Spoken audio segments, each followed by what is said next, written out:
today, for our Wildcard Wednesday session, is on how to kickstart electrification with the EV suitability assessment. So glad you guys could join us today. My name is Anthony Roberts, and I'm a customer experience training team lead here at Geotab and your guest host for today's expert session. If you're not sure where to start the electric vehicles for your fleet, or unsure if electric vehicles are practical for your fleet, the EV suitability assessment will answer all your questions. Our subject matter expert today is Hani Hawari, Senior EV Product Manager for Geotab. Hani, if you may, please get us started.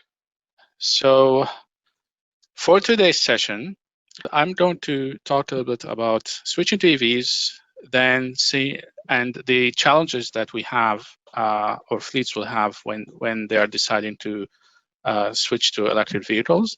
Then I'm gonna go over the EV suitability assessment and show how it can help fleets kickstart this planning phase and understand their electrification potential. After that, I'm gonna be talking about some new features that we recently launched in the EV suitability assessment, and then it's quick preview on what's coming. And throughout this, if you have anything you would like to, any item you have question about, please feel free to add it to the Q&A, and we will address those at the end. So, switching to EVs. When fleets are contemplating a switch to EVs, there are many questions that pop up. We've talked to a lot of fleet managers and tried to classify the questions they have and organize them, and usually it's in two main categories. One of them is on EV capabilities. So which vehicles are good candidates in the fleet to be replaced by EVs? Which models should I be looking at? Will they have enough range? And then regarding if I have some sustainability target, will I be able to meet these sustainability targets by switching to electric vehicles, or how much closer will I be if I do so? Another group of questions is about costs. So will this transition save me money? If yes, when is the break even? What incentives can we take advantage of, and what kind of charging infrastructure do we need? So all of these questions pop up and should be considered when electrifying. I'm gonna start talking about a few items here that are of importance. The first one is the range check. Many fleets and drivers in fleets have what we call range anxiety, which is they don't trust the electric vehicle is going to be able to do the range that is advertised. And there are many reasons for this I'm going to go over. But when planning electrification, we want to make sure that the EV that we are going to be selecting is going to meet the driver's range requirements.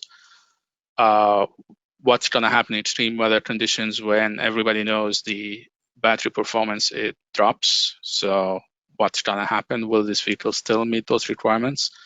And as the battery ages, there is what we call battery degradation. How is this going to impact the range of the vehicle I purchased today? So these are valid questions that we ask when we're trying to electrify. Now, the good thing is that today, the EV range, the ranges of EVs in the market is getting better and better. So here is a sample of a few vehicles that are in the market today. These are US prices in the US market, and they're all in the $30,000 to $45,000 range. And you can see that we can get a vehicle with decent range these days if we in this range, so 35,000 to 40,000, we'll get a vehicle with decent range above 250 miles, which is more than what a vehicle driving in a single day. So that's the good news. The EVs, there are more and more EVs coming to the market, and the range is becoming less and less of an issue. But we still need to pay attention and double check and make sure that whatever we choose is gonna be good for our drive cycle. The other thing that's playing a factor is the price of the batteries. So from 2010 to 2020, in one decade, the price per kilowatt hour dropped from $1,191 to $137. So this is an 89% drop in 10 years. And the expectation is that we're going to see a price of less than $100 per kilowatt in 2023. And this means that OEMs have a margin of savings. So these savings in the past, they were using them all to make the batteries better. But now that the range is in a good place, it can be better, and they're working on making it better. But for many applications, what's happening is that the savings that were being invested in range, they're now putting them into reducing costs. And one example of this is the Nissan Leaf. So in 2011, the Nissan Leaf had an MSRP of $32,000 and the range was 75 miles. And if we look at the Nissan Leaf, the 2022 model, we can see that the S model is $5,000 less and the range is double. While if we go to the S Plus model, which has an equivalent price to the 2011 model, you get triple the range. So this trend is gonna keep happening. You're either gonna see price drops or more range for the same price, which is good in general, and it helps with range anxiety and getting vehicles that will get the job done. Now, the question of temperature impact on range and what we should know about the impact of range is that it drops. The ideal temperature for the battery of the electric vehicle is around 72 degrees Fahrenheit, 21 degrees Celsius. Unfortunately, most of us don't drive in such climate all the time, so we need to account for the drops. And the drop can be at freezing point around 30% of the range. So this is kind of significant. If, for example, the vehicle has an ideal optimal range of 200 miles, let's say, if close to freezing temperature, this range is 140 miles. So this should be accounted for when planning for vehicles. In hot weather, it's also less than ideal, especially both in hot and cold weather. Climate control also is a factor because the driver needs to heat up or cool the cabin. So this also takes from the battery. However, at hotter temperatures, the drop is less than colder temperature, and you can expect around 15 degrees drop, as 15%, sorry. As for battery degradation, there are multiple factors that impact battery degradation. So we at Geotab, we did a study on all the vehicles, the EVs that are reporting data to us to understand the impact of battery degradation as the vehicle ages. And the good news is that it was less than what we feared, and the average is around 2.3% per year of degradation. So it is there, but it's not as significant. Now, as the vehicle ages, this is something that should be taken into account. The factors that impact battery degradation, the first one is hot temperatures, and another one is fast charging. So the fast charge, when the vehicle is put on fast charger often, such vehicle will have more degradation than a vehicle that is charged at a level 2 or overnight, for instance, just because it's not as severe on the battery as a DC fast charger. Now, what about the costs? So we've talked about the EV costs. They are stabilizing and dropping as we get better and better batteries, but the MSRP is still high and can be 50% more than an equivalent ICE vehicle. So we've talked about the battery cost. We're talking about, and as manufacturing ramps up and as battery technologies get better, we can expect the cost to keep dropping, and we're going to have more competition as well with more models getting into market. So the acquisition cost is high. What about maintenance? For EVs, battery electric vehicles specifically, the maintenance is around 40 to 60% less than an ICE vehicle. And the reason is that there are far less moving parts in the vehicle than an ICE vehicle. the electric system is fairly simple compared to the internal combustion engine and the transmission and all of these systems in an internal combustion system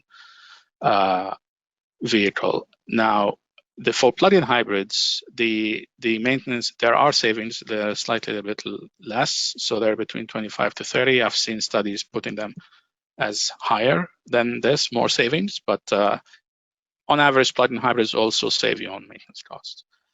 And when it comes to energy, battery electric vehicles that rely exclusively on electricity can save you 65 to 75% in energy savings over gasoline. And this depends on the region, on the jurisdiction, and the electricity prices and the gas prices.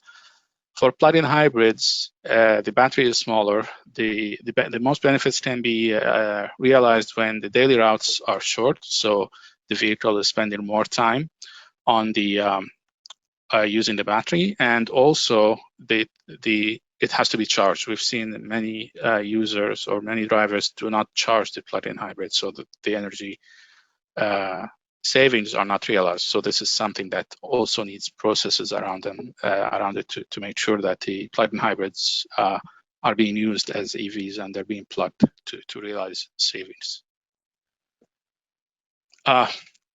Now, we at Geotab, we've created a guide to fleet electrification that might be of interest to folks on this webinar, and you can get to it from our website, or also when you get this deck, there's a link here, and it helps you and it gives you a resource to understand all the business cases around electrification and how to implement a successful plan to electrify. So check it out.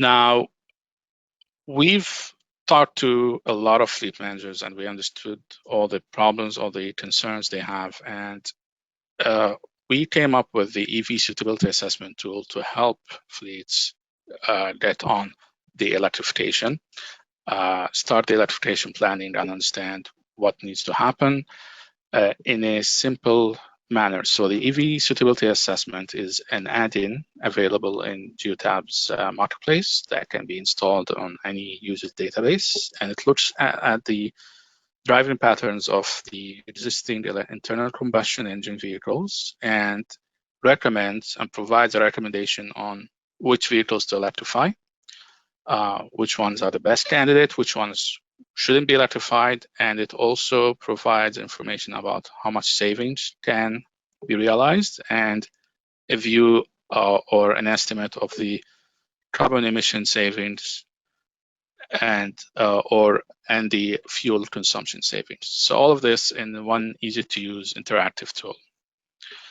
Now, the key unique attributes of the EVSA, first of all, is accuracy. So when we are simulating an electric vehicle to figure out whether it's range capable or not for the job, we are using the EV performance data that we collect from all the electric vehicles that we support. We aggregate, we anonymize, and we understand the impact of things like temperature and other factors on the range, and we apply those in our algorithms. The other source of accuracy is that we're using the actual trip data. So we're not asking for estimates, we're not looking for estimates. Each vehicle has a telematics device, and we know exactly what the range requirements are and how much distance it needs to cover, what the outside climate is, all the good things that telematics provide us.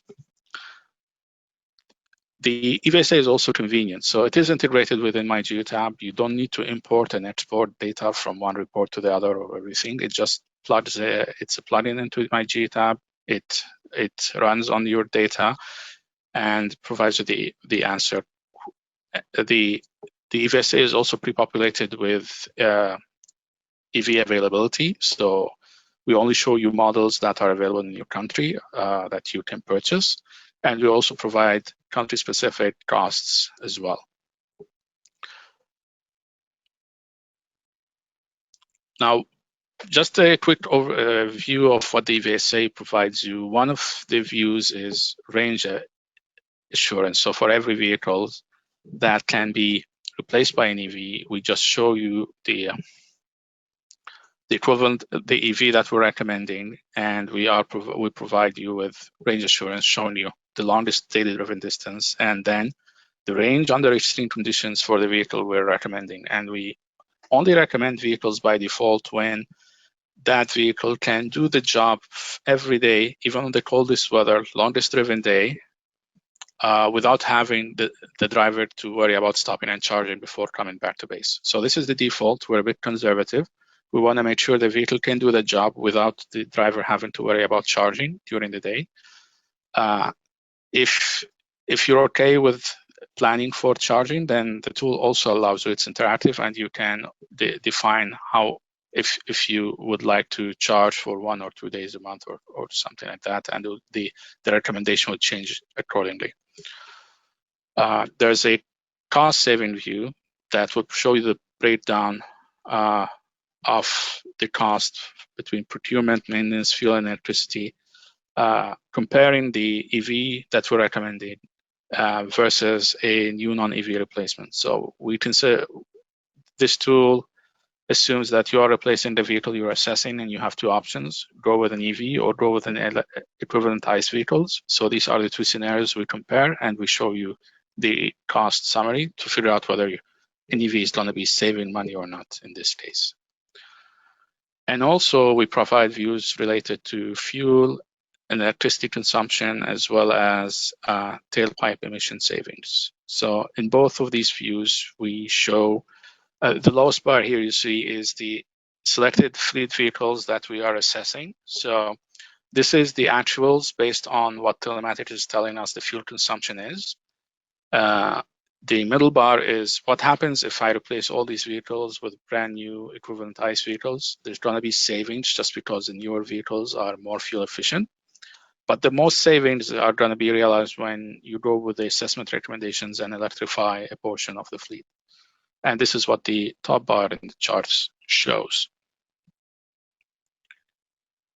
And as I mentioned, it's in the marketplace. It's available for all Geotab plans at no additional cost. So you can just go into the marketplace, install it, and start experimenting and seeing the results for your fleet today. So what's new for the EVSA? We recently launched an update for the EVSA that I'm going to talk a little bit about today. The feature that is the main feature that we launched is expanded EV model support. So far, we had to have EV data from the fields, from vehicles in the field that are reporting the EV performance information for us to create a model for these vehicles. What's happening is that there is a lot of EV makes and models coming into the market beyond at an accelerating rate. So we are not able to support all of these quickly enough. So what we decided to do is, just to keep up, the EVSA has the option to use the EPA ratings for these vehicles for North America and WLTP ratings in Europe to start the evaluation. So it's based on Geotab information when we have it from the field, but until we have enough vehicles and big enough data set, we can resort to EPA and WLTP rating. The advantage of this is now we have around 120 new EV makes and models added to the EVSA, and we can provide quick regular updates to this. The first question is, what about accuracy? EPA is just one number, and it shows average values. How can we factor in temperature and things like that? So the way we approach this is that the algorithms we use are leveraging the EPA and WLTP values as a starting point. We still apply the impact of factors such as temperature and such as like the other factors that impact accuracy. The main one is temperature. We are still applying those and factoring these in. So we're not using the EPA number as is. And we're also, we have a safety buffer just to make sure that what we recommend is of a high degree of confidence. So this way, we do not recommend EVs when they might not work when we're using that. And the plan is that we keep monitoring our data streams too. And once we collect enough field data for a specific model, we are switching it to the Geotab model, certified model. And we are making this clear in the EVSA. We have a badge that shows you whether this data source is Geotab certified or not. The other good thing about the update is that now we have support for 2 new electric vehicle categories, which are pickup trucks and minivans. Minivans were lumped into other categories, passenger vehicles, but now they are their own category. And we provide better filtering. You have a lot of more vehicles to select from, so we provided better filters. So if you're only interested in Geotab data, you can turn off the data source for APA or WLTP if this is what you wish to do. There's also filters on vehicle size, which were not there before. So you can say, I only want to look at compact vehicle or mid-size vehicle or whatever size I wish. And the last filter, which is a bit interesting, I'd like to talk about is future vehicles. So today, because we rely on these EPA numbers or expected EPA values, we can include future vehicles in our assessment. And this is important for many fleets who are looking forward to understand the impact of the introduction of electric pickup trucks into the market. So we know, like in segments like utilities and government, these segments have high interest in electrifying, and at the same time, they have a lot of pickup trucks. There's also interest from other fleets, service fleets, for instance. And everybody is trying to figure out what would the impact of the electric pickup truck be on my fleet, just to start thinking about whether it may how to electrify, whether it makes sense financially and all that. So now with EVSA, we have started adding electric pickup trucks based on the what the manufacturers are publishing regarding the range and the efficiency of these vehicles and the battery sizes. So this is now possible. Also light-duty vans. There are few existing in the market, and there are many coming. So this is of interest to last-mile delivery fleets, service fleets as well. It's a bit hotter segment in Europe now with last mile delivery, but we're seeing increasing interest in North America, especially in urban markets. So light duty vans, existing and new future vans can also be assessed today.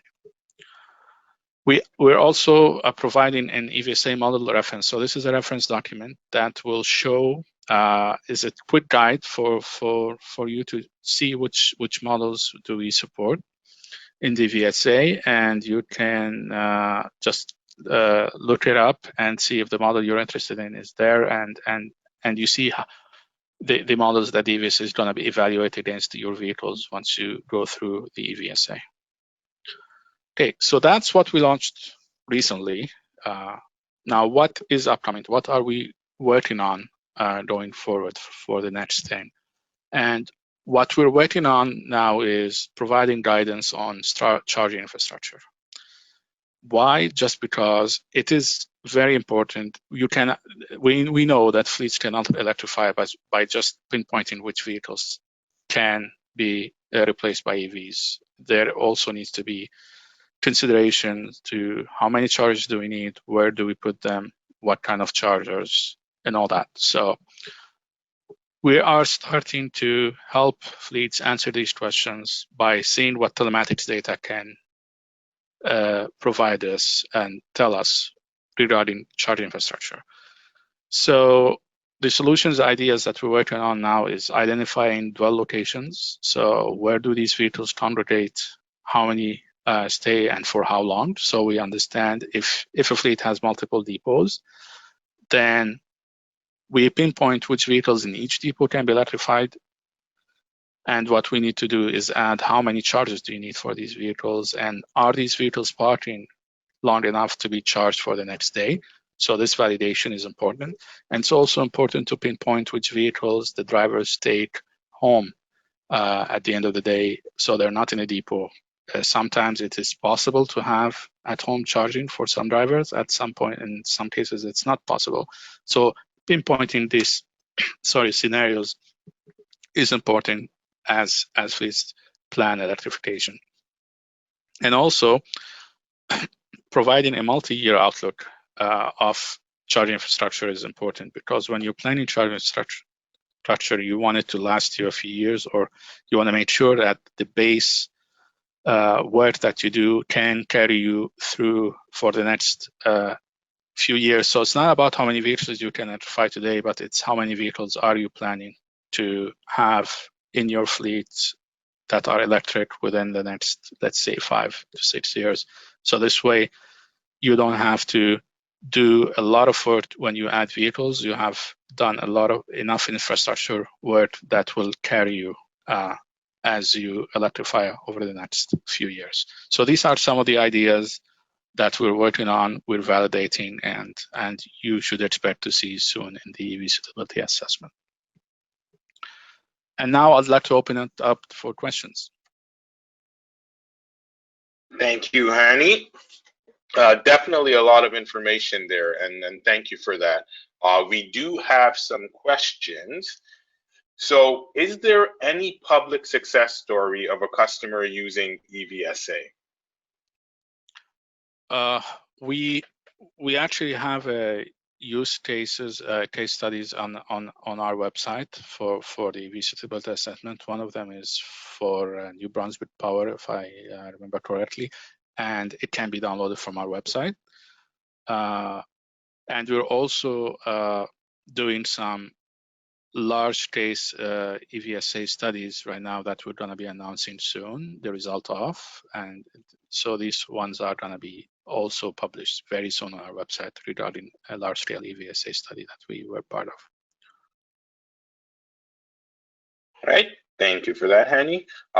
Next question, what determines that certain makes and model are labeled as certified? Is it certified by the OEM, or is it an internal or external certification?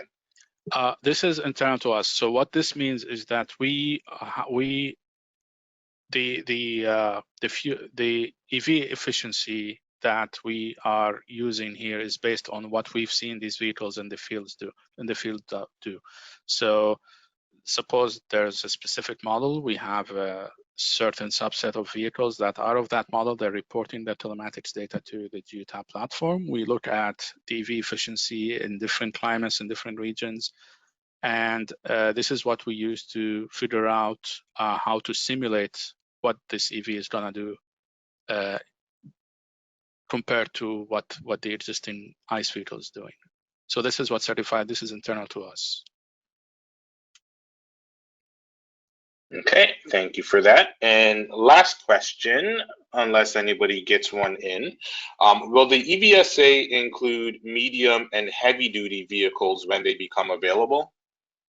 So this is something we're working on. The challenge with medium and heavy duty is that cargo mass and then the weight of the cargo that these vehicles are carrying becomes a very important factor, and we need to figure out a way to measure this weight or and incorporate the impact of such weight on the drive cycle. So we are going through ideas. We are doing some research on how we update the algorithms to factor in weight, but also at the same time is not just factoring in the impact of weight, just like we do with temperature, but what is an easy way for the fleet manager to tell us this weight, or maybe we can read it from sensors.